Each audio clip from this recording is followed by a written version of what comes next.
C'est dans ce grand hôtel situé à Lamalbaie au Québec que les dirigeants des pays du G7 s'apprêtent à se réunir lors d'un sommet qui s'annonce particulièrement tendu.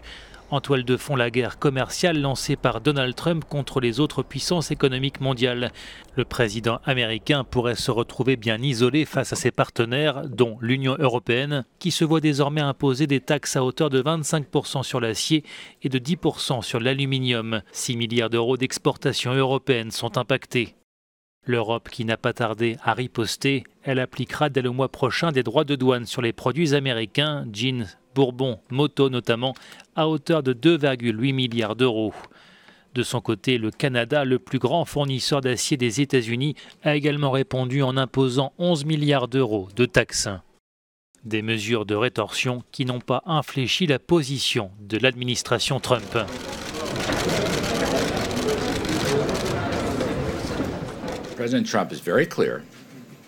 Le président Trump est très clair en ce qui concerne ses efforts de réforme commerciale.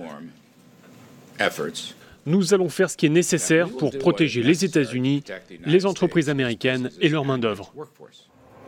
Autre point de crispation, le retrait américain de l'accord sur le nucléaire iranien et les menaces de sanctions de Washington à l'égard des entreprises européennes qui continueraient à faire du commerce avec l'Iran. Dans une lettre commune adressée à la Maison-Blanche, Paris, Londres et Berlin ont demandé aux États-Unis que leurs entreprises soient exemptées de telles sanctions.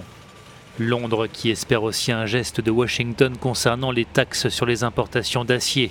Lors d'une conversation téléphonique avec le président américain, la première ministre britannique Theresa May a jugé ces taxes injustifiées et profondément décevantes.